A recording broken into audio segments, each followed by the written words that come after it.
Willie Taggart was one of the top coaches in college football at one point.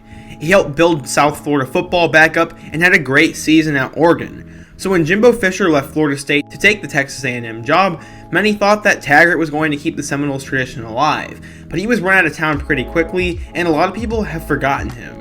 He went 9-12 in a season and a half in Tallahassee and has gone down as one of the worst hires in the last few seasons. But what if I told you that Taggart was not really the reason why Florida State football struggled, when in fact he was just kind of used as a scapegoat? He was by no means an elite coach, but it's kind of unfair what actually happened to them. Today we will continue our series looking at the rise and fall of coaches and talk about the downfall of Willie Taggart and why he got screwed at Florida State. But first, if you love videos like this and college football, be sure to hit that subscribe button, give the video a like, share it with your friends, comment your thoughts, suggest what coach I should do next, and stay until the end to help the video get in the algorithm so I can make you guys more content. Now let's get started and talk about what happened to Willie Taggart.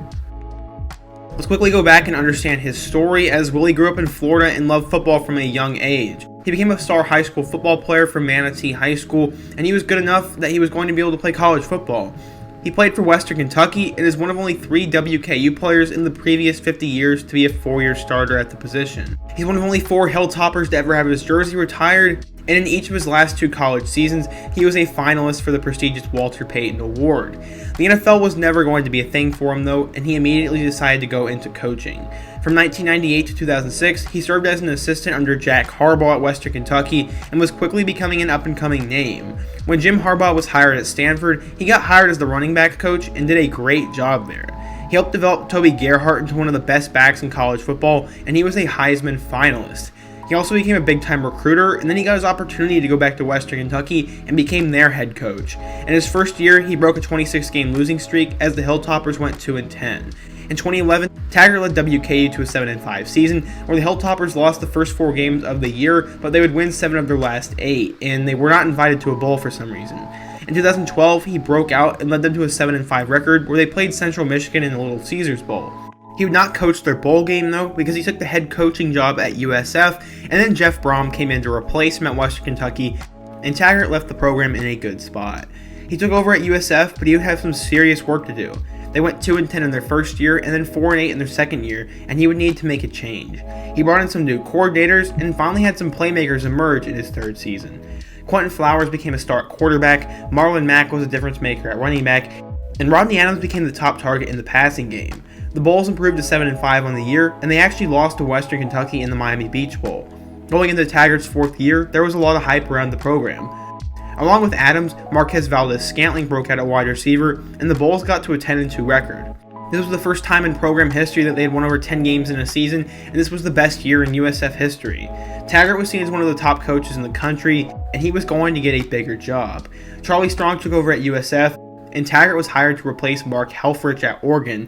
Things didn't exactly start out on a high note at Oregon though, as in January of 2017, 3 Oregon football players were hospitalized after grueling military-style workouts. Multiple sources described the workouts as comparative to military basic training, which included up to an hour of continuous push-ups and up-downs. That would quickly blow over, and he had some talent at quarterback. He had Justin Herbert and then Royce Freeman at running back, and both Dylan Mitchell and Charles Nelson at wide receiver. The Ducks are one of the most prestigious programs in college football, but they were coming off a year in which they didn't make a bowl and went 4-8. They started out 3-0 and got ranked number 24 in the country, with their biggest win coming over Nebraska, but they would lose to Arizona State and fall back out for the remainder of the season. They rebounded with a win over Cal before a 3-game losing streak, and they got blown out in all 3 of those contests.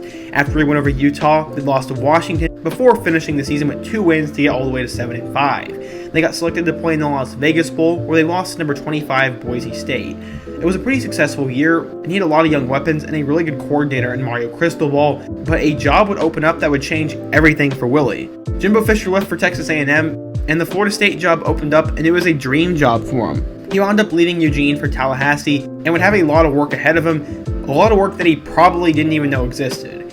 He had a talented running back in Cam Akers and former star in DeAndre Francois quarterback, but everything would soon become a nightmare for Taggart. They began the season ranked number 19 in the country and faced off with number 20 Virginia Tech, and they got blown out, and it was a reality check for them. They then barely beat Samford the following week before he lost to Syracuse in week 3 in blowout fashion. They then beat Northern Illinois and a bad Louisville team before losing their rivalry matchup with number 17 Miami. They beat Wake Forest before losing 3 straight games, and they just did not look good at all. They finished the year with a win over number 22 Boston College and a loss to rival Florida in blowout fashion, and they did not make a bowl game. They were picked to finish second in the division, but ended the year with a 5-7 record, and fans were not satisfied with the results. The Seminoles had a losing record for the first time since 1976 and missed a bowl game for the first time since 1981. But hey, it was year 1.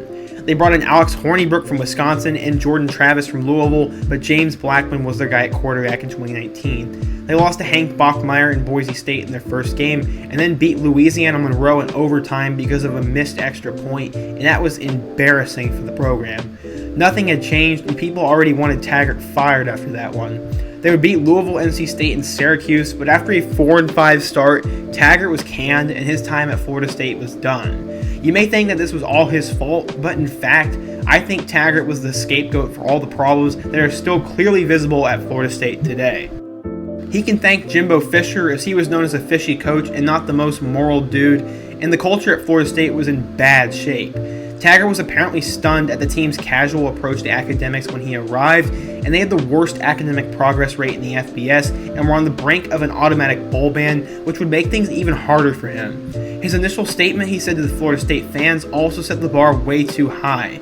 He said, quote, "It wasn't a rebuild, it was more of a realignment, if anything." He also mentioned winning a championship, and he's excited to do that.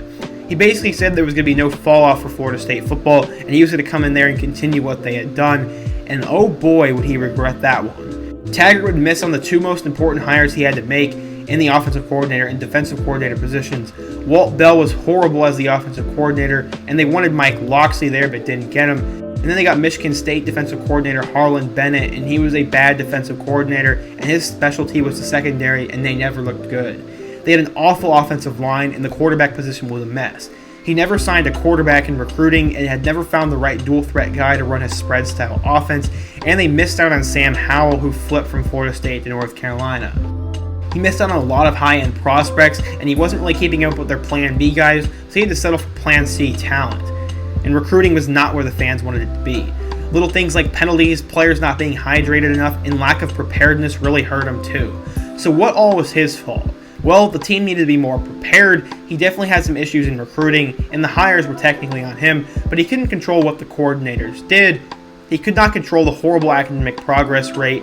He could not control the culture that he was left by Jimbo Fisher, and he just didn't get enough time. He needed more than a year to fix that mess, and he got blamed for all their problems. What guy can come in and make a championship caliber team with a bad culture and poor recruits? He needed to fix the offensive line, he needed more playmakers, and he needed to help the defense and offensive line, but he only got to bring in 1 recruiting class of his guys. So he was kind of running to town before he could actually do anything. Was he an elite coach? Probably not. And there were a lot of things he messed up on. But Willie Taggart was run out of town because people expected Florida State to be the same program, and they couldn't swallow their pride enough to say that they were not the same program they were under Jimbo Fisher and that they would have to rebuild. Currently, Taggart is doing spectacular at Florida Atlantic, and Mike Norvell has had some issues so far at Florida State. Florida State did beat North Carolina, but they have not looked very good this year, and it's likely time for a rebuild. Sadly, Willie Taggart likely got screwed and unfairly treated, and hopefully Florida State learns their lesson. A guy cannot come in and change an entire program or make them compete for a title in 1.5 years. But you can't expect instant results, and that's what I think, unfortunately, too many fan bases are worried about. But what do you guys think? Do you think Willie Taggart was a bad coach? Do you think it had to do with Florida State, or was it somewhere in between? Let me know down in the comment section, and also be sure to let me know another coach I should do and analyze. Be sure to give the video a like if you enjoyed it, and make sure to check out all my other videos about the rise and fall of coaches on the end screen. And until next time, peace.